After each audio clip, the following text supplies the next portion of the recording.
Double चलो check. Ramayan start करते हैं। यस सर, रामायण से चालू। यस। ब्रा, मैं जब उन्होंने अनाउंस किया ना कि 2 दिन बाद टीजर गिराने वाले, I was like, अभी तो बहुत टाइम है पिक्चर को, हाँ आप अभी से एसेट दे रहे हो? हम्म। क्योंकि राइट एट दिस मोमेंट अभी भी उसको ऑलमोस्ट 1.5 साल है। यस। तो मैं सोच रहा था यार तुम एसेट गिराओगे, फिर जब मैंने थोड़े बहुत स्टार्टिंग के फ्रेम देखे ना, I was like may be ये सिर्फ स्लाइड शो चलेगा। हम्म हाँ लेकिन मतलब सिर्फ भाई, टाइटल्स दिखाएंगे, कार्ड हाँ टाइटल कार्ड्स। हाँ। आखिरी में हाँ, दिया लेकिन उन्होंने। लेकिन उसी टाइटल में जो तुमने जो थॉट डाला हुआ है, जो केयर डाला हुआ है, डिटेलिंग भाई, बहुत डिटेलिंग। और जो म्यूजिक डाला है, ओ माय गॉड। मैंने उसको कम से कम नहीं तो 7 या 8 बार देखा होगा, गिनती के।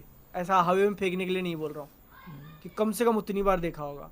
और वीडियो बनाने के बाद भी ऐसा मन कर रहा है यार, एक बार सुन लेता हूँ, एक बार उसका म्यूजिक सुन लेता हूँ। वो गाना जब आएगा ना तो हांस जिमर और ए आर रहमान का। वो बहुत आ, बहुत बेहतरीन बहुत। फाड़ने वाला है, एकदम मजा आ जाएगा। हांस जिमर उसमें के। हांस जिमर के कुछ आइकॉनिक सिग्नेचर एलिमेंट्स देखने मिले अपने को। कि किसके? शुरुआत में हांस जिमर के, कि शुरुआत में हाँ वो एक एक नोट को ऐसा ड्रैग करते जाते हैं, हाँ हाँ हाँ हाँ की ऐसा करके एक साउंड हाँ बजता हाँ है। हाँ। ड्यून में भी है। फिर वहां से मतलब वो एक ड्रम डालना, ड्रम की बीट डालना, और फिर जो हाँ एक यूजुअली फीमेल का आप एक डालते हो हम करते हुए। हम्म। अब वो यूनिवर्स टू यूनिवर्स डिपेंड करता है। ड्यून के अंदर वो कुछ अलग ही चिल्ला रही होती है, हम्म। और इसके अंदर का बहुत बहुत इतना सूदिंग और डाला हुआ है ना, और वो जो धीरे से बोलती है सिया राम, ऐसा गूज़बम्प्स भाई, गूज़बम्प्स खत्म। ये मोमेंट तो क्रिएट किया उन्होंने भाई। मुझे बहुत बहुत। ये देश के काफ़ी अच्छा लगा कि उन्होंने, अगर आप कभी भी ऐसे महाभारत या रामायण शुरू करो तो हम्म। सबसे पहले ना अपने लाइक होली ट्रिनिटी को पहले नमन हम्म। किया जाता है एंड फिर शुरू होता है। तो हम्म। एग्जैक्टली ये भी हम्म। वैसे ही शुरू हुआ है कि और ब्रह्मा विष्णु उसके साथ महेश है ना, को। वहां से शुरू करने का एक और रीजन है कि अब जैसे अपने को पता है, मान लो है वो लोग मूवी बना रहे हैं पूरे ग्लोबल ऑडियंस के लिए, और मार्केट वगैरह करने का प्लान होगा प्रॉब्ली। तो तुम दिखाना चाहते हो कि ये सिर्फ जितनी स्टोरी देख रहे हो सिर्फ उतनी कंटेंट नहीं है, हम्म हाँ। कि 2 कैरेक्टर्स या फिर 2 लोग आमने सामने और वो लड़ाई कर रहे हैं बिकॉज ऑफ समथिंग हैपेंड।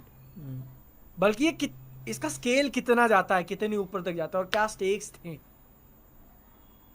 इसकी कहानी तो में। तो तुम वहां से शुरुआत कर रहे हो कि फ्रॉम क्रिएशन इटसेल्फ। हम्म और जो इंग्लिश में उन्होंने आखिर में दिया ना, आवर ट्रुथ आवर हिस्ट्री, और मैं क्या, हिस्ट्री मैं समझ रहा हूँ किस डेमोग्राफिक को आप पकड़ना चाह रहे हो, नहीं छेड़ना चाह रहे हो।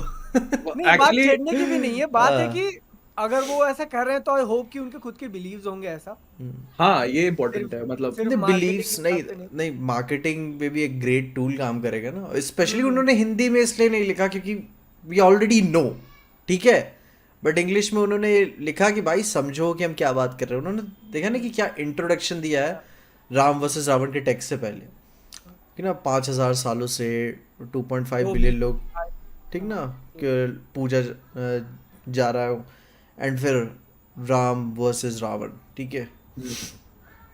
तब मुझे फील हुआ कि यार ऐसा ग्रैंड इंट्रो आप तब एक्सप्लेन करते हो जब आपको ऐसे ब्रॉडर ऑडियंस को बताना हो कि दिस इज बियॉन्ड इंडिया। हाँ और मतलब जैसे इसका वही एक्चुअल रीजन वही है। फिर उसके बाद उन लोगों ने वो आईमैक्स वाला भी डाला हुआ है, हाँ तो हम्म। वो इट इज़ वेरी क्लियर कि वो क्या चीज़ टारगेट कर रहे हैं। हम्म मतलब वो इंटरनेशनल जो मार्केट होता है ना, तो हम्म उसमें जगह बनाना है, और उसी के लिए इतना सब पैसा वैसा सब खर्च किया जा रहा है। हम्म या, मैं मेरे को लगता है सही भी है। और ये चीज़ मतलब अपन कितने सारे सिनेमैटिक यूनिवर्सेस और सब कुछ देख रहे हैं, क्रिएट हो रहे हैं बाहर, बट मतलब अपने पास भी इतना सब कुछ है, रिच। हम्म। नहीं, हाँ, एक और होना चाहिए, क्योंकि तुम देखोगे कि गीक ग्रीक्स का काफी फेमस है, कि जो भी उनका था। तो ऐसे काफी अलग अलग माइथोलॉजीज ऑलरेडी फेमस हैं, हम्म हाँ। और अपने इसमें भी लोगों को कुछ कुछ आइडिया है हैं। कुछ कुछ फॉर इंडिया के बाहर देखोगे तो थोड़ा बहुत जानते हो, बट एक्चुअल स्टोरी और एक्चुअल सारी चीजें, वो एक्सपीरियंस। हम्म। अरे हरी साल कुछ ना कुछ ग्रीक्स का या फिर आ ही जाता है अपना देखने को अगले साल। ऑडिसी ओडिसी फिर उसके बाद हम नोलन रामायण। बना रहा है। हाँ।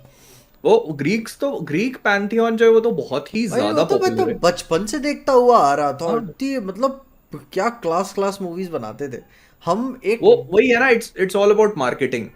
हाँ ठीक है, पैंथियन सारे हैं, नॉर्स भी है, everywhere you go you will find कि मतलब उनके अपने भगवान है। बस वो ये है कि ग्रीक वाले थोड़े ज्यादा मार्केटिंग में स्पेशलिस्ट निकले। हाँ तो यू नो एवरीथिंग कि ज़ूस कौन है, थॉर कौन है, सब चीजें पता है तुमको। हाँ। तो यार, अच्छा Thor is Norse, sorry. Norse. लेकिन हाँ मतलब हम काफी टाइम से चाह भी रहे थे ना कि एक डेफिनेट वर्जन रामायण महाभारत को हमें देखने को मिले, क्योंकि 90s के बाद हम क्या ही प्रोड्यूस कर पाए टीवी सीरियल्स को। कितना भी वो पैसा फूक दे, सुना था एकता कपूर ने कुछ ऐसे 400 करोड़ भी फूका था बनाने में। हाँ हाँ हाँ। हाँ, और फिर भी मतलब वो मेन स्ट्रीम नहीं कर पाई अपने महाभारत और रामायण के वर्जन को। बट ये तो मैं तुमको याद है एक, सॉरी मैं इंटरप्ट कर रहा हूँ, एक वो महाभारत का छोटा सा ट्रेलर आया था हॉटस्टार पे कि वो हाँ बना रहे हैं, है ना, याद ट्वीट, है वो? हाँ ट्वीट भी देखा हुआ था एज अ कॉन्सेप्ट आर्ट के तौर पे। कॉन्सेप्ट आर्ट, हाँ एग्जैक्टली। और तुमको याद है वो एक किसी दुबई के बिजनेसमैन ने अनाउंस किया था कि मैं बनाऊंगा, याद है तुमको? शायद महाभारत पे नहीं बनाने वाला था वो, नहीं, मुझे नहीं पता। और इतने 1000 करोड़ लगा के। और ये चैट बताओ तुमको अगर याद हो तो। कौन था चैट में दुबई का बताना। शेख वो? दुबई का शेख नहीं, वो इंडियन बिजनेसमैन था, दुबई में रहता था। ओके। ओह, हाँ वो उसने कहा था कि हाँ मैं भी बनाऊंगा। मैंने तो damn। ये भी सुना था कि कब्जा का सिनेमैटिक यूनिवर्स भी आ रहा है, बट वो तो आ रहा है ना, सीक्वल आ रहा है उसका। हाँ, बट उसका जो डॉग एंड पता नहीं कुछ सब बनाया हुआ था, तो खट खट खट खट करके सब गायब ही भाई है। वो सब जवाब मिलेंगे आपको सीक्वल में, वेट करो थोड़ा, have some patience. But yes, हाँ हांस जिमर ने म्यूजिक कंपोज किया। हांस जिमर के साथ साथ ए आर रहमान भी है, दोनों ए का आर रहमान। कोलैबोरेशन। लोग है, हाँ। इस बार लगता है अगले साल यार नोलन सोचेगा ऑस्कर। भाई A R Rahman already, Hans Zimmer already बैठे हैं साथ में।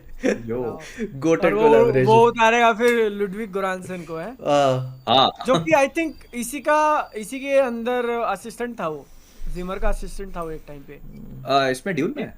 नहीं उसके भी पहले अच्छा। वो फेमस हुआ ब्लैक पैंथर से। लुडविग गोरांसन ब्लैक पैंथर से काफी फेमस हो गया।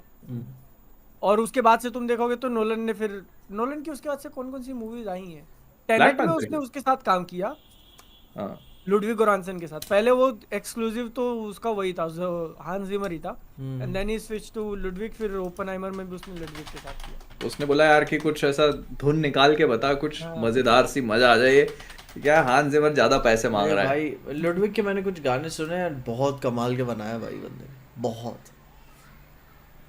रुक जाओ। Don't call it mythology, it's history. हम लोग बोला ही माइथोलॉजी नहीं उसको भाई। कह रहे हैं जो नॉर्स है और जो ग्रीक्स का है, वो माइथोलॉजी है। पैंथियन टाइप का। और ट्रेलर के अंदर तो रामायणा के ट्रेलर में बता दिया कि इट्स आर हिस्ट्री करके। आयुष हम- राज साहू की 1000 की सुपर चैट है, गुलाबी वाली, पढ़ ले रहा हूँ। टाइम। भाई लोग, to be hero X Gojo, Franklin Richard, Superman, one person में है।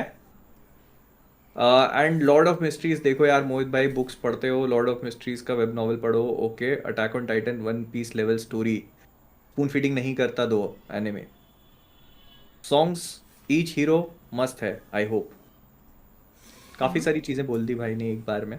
ओ भाई यार, to be hero X Gojo, Franklin Richard, Superman, one person, एक ही इंसान में तीनों चीजें। ओ अच्छा, टू बी हीरो एक्स में जो कैरेक्टर है ऐसा,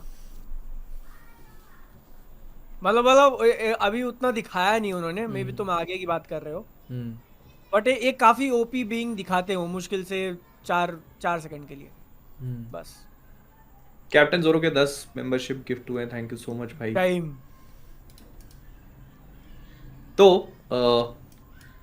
क्या तुमको क्या ऐसा लगता है कि रामायण का जो इतना बड़ा स्केल है ये RRR के बाद हुआ है? आई फील ना, मतलब अगर तुम देखने जाओगे तो काफी सारी मूवी रिस्पॉन्सिबल है इसके लिए। सबसे पहले तो तुम बाहुबली को बोलो, कि बाहुबली के बाद जो इतना पैसा फूकने का और मल्टीपल पार्ट्स में बनाने का एक आया है कॉन्फिडेंस। ऐसा नहीं कि पहले पैसा फूका नहीं गया, बट जैसे अगर तुम बिग एग्जांपल लेते हो, रावण हो गया शाहरुख खान वाली, तो उन्होंने पैसा लगाया भी था तो एक मूवी बनाई थी, मल्टीपल मूवी का प्रोजेक्ट्स वगैरह। I would personally credit Baahubali for that. फिर RRR डेफिनेटली एक बड़ा स्टेप है कि इंडिया में तो चले ही, उसको ग्लोबल रिकग्निशन मिला और एक परसेप्शन चेंज हो जाती है ना कि पहले लोग सोचते थे अच्छा इंडियन मूवीज मतलब सिर्फ बॉलीवुड हो गया और बॉलीवुड मतलब डांस दिखाओ और ओवर ड्रामेटिक चीज़ें करो, बट RRR ने उनको होपफुली एक दूसरा एंगल दिखाया कि नहीं ऐसी कहानियाँ भी बनती हैं तो तुम एंजॉय कर सकते हो। एंड साथ में बात कर रहे तो द लेजेंड हिमसेल्फ की बात करनी पड़ेगी, आदिपुरुष। आई थिंक कि Adipurush played a big role इस मूवी के करने में, क्योंकि देखो पिक्चर भले ही नहीं चली हो, कुछ भी नहीं हो, बट मेकर्स को एक पोटेंशियल दिख गया कि अगर तुम इसको सही से बन, वो मूवी पहले से लग रही थी कि पिटने वाली, फिर भी उसने ओपनिंग ली थी अराउंड 150 करोड़ के आसपास ली हुई थी, भाई जिसे नहीं भी पता था उन लोगों को भी पता था। हाँ तुम वही सोचो ना कि आदिपुरुष इज लाइक, अगर प्रभास की वर्स्ट मूवी मानोगे, उस वर्स्ट मूवी ने भी बाकी सबकी बेस्ट मूवी से बेटर ले लिया था। सिर्फ अगर पिक्चर अच्छी होती तो फिर तो sky was the limit. Picture अच्छी होना भी वाज नॉट द पॉइंट, मतलब स्टोरी तो सभी को पता है बेसिकली, आपको you just had to nail the VFX CGI और उसके डायलॉग्स। हाँ मतलब कभी सोचा नहीं था सपने में कि डायलॉग्स भी इसी कैटेगरी में डालने पड़ेंगे।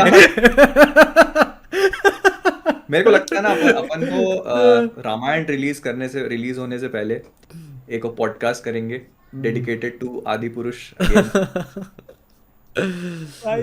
नॉस्टैल्जिया रिलीव करने के लिए। नॉस्टैल्जिया